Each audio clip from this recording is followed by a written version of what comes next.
Warriors, in day 16 of 29 days of the Anxiety Guy, I'll be discussing the 3 biggest day-to-day problems that are causing you anxiety that you may not even know about.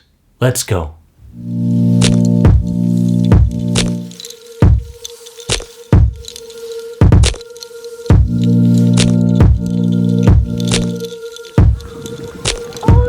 Did we find it? There it is! Let's go. Good morning, Warriors. We are in day 16 of 29 days of the Anxiety Guy. And honestly, your feedback is amazing. Thank you so very much for everything. And today, again, it's a fantastic day to become more than anxiety. Let's do this. Now, question comes in from Jeff Davies, and when you get your question in the comment section, I may use it for future videos. Jeff asks, hey Dennis, what do you think are the top 3 biggest day-to-day problems causing the most anxiety and suffering in the world today? There's quite a bit. We're living in interesting times.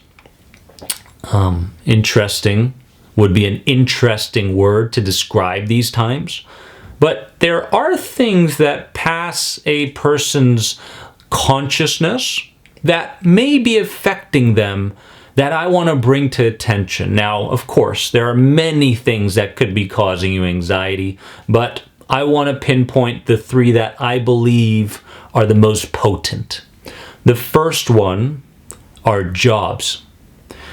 When I'm talking about jobs, I'm talking about how most jobs come with little to no dignity, no inspiration, and no opportunity for personal growth.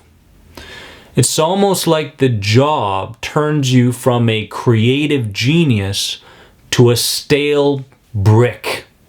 Some jobs, if not most jobs out there, don't really help a person feel like they are growing on the inside. And these jobs make a person feel like they're not contributing to other people's lives in a positive manner. Because at some point in our lives, we say, hey, why are we here? What's the purpose of life?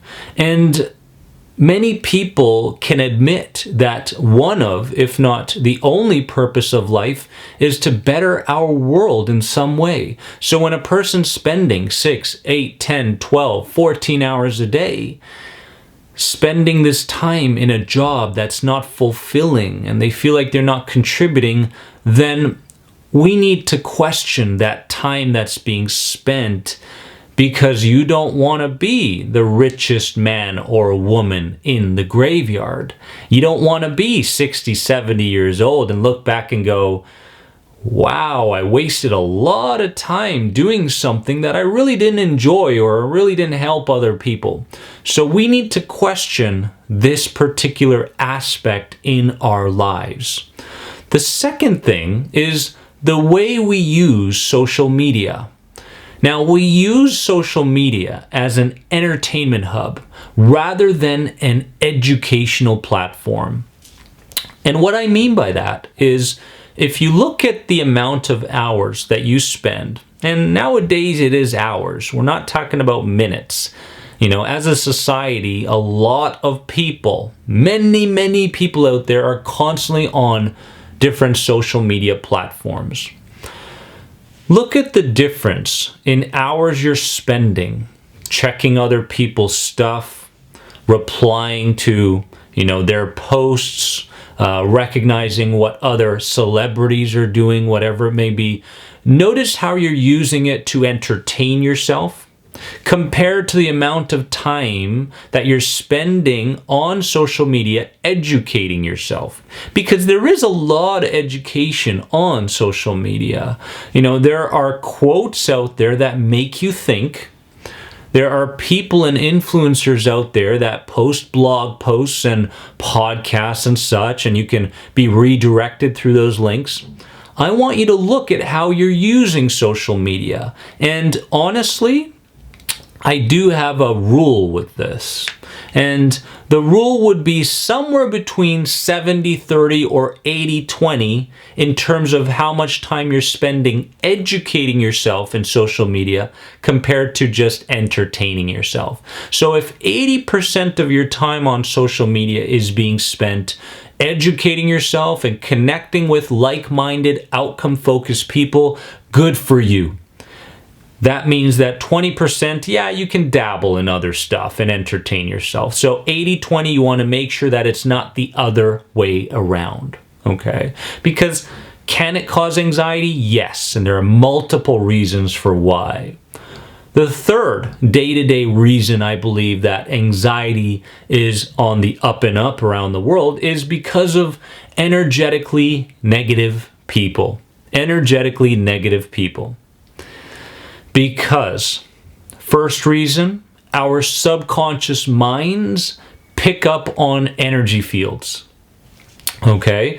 And through heartmath.org, we now realize that when a person is emanating a certain emotion, a certain energy, it can get picked up about 6 to 8 feet away from the human body. So the moment you start walking by someone, it's kind of like, and then you're going, wow, what happened to my mood? I started the day off so well, you know. Combine that with, say, 30, 40, 50 people at work that have the same negative energy. What do you think is going to happen? So we have to be quite conscious. We have to be quite aware and understand that these people may be affecting us even though they're not saying anything to us.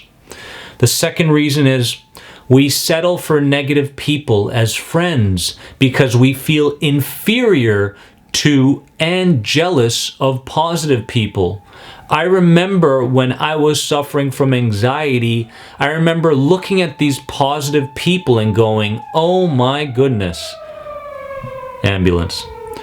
Oh my goodness. These positive people are so much better than me. You know, they're so much better than me. They're living the kind of life that I want to live. I'm so jealous of them and so forth, right? What we want to do is we don't want to hold these positive people on a pedestal. What we want to do instead is we want to learn from these people and start surrounding ourselves with those positive people. It's not that you're inferior to positive people, it's just an idea. It's an idea based around previous experiences where your expectations weren't met over and over and over again. So let's understand that we don't have to settle for negative people around us. And in fact, when we stop settling, we open up their eyes to create change as well. You have to look at negative people and go, you know what, this isn't serving me. Move towards positive people and get to a place where you feel like you are balanced with them. You're learning from them and you are adopting their habits. Warriors, if we can stay aware, if we can stay conscious from a day-to-day basis, it's going to help us tremendously to create the identity that we believe we can be. I love you all from the bottom of my heart. Remember the book coming out March 2020, F Coping, Start Healing. This one right here, and you can pick it up on Amazon. It is a game changer. It will inspire you and give you the tools you need. Every anxiety sufferer needs this book. Love you all. Have a wonderful day, and remember that you are more than anxiety.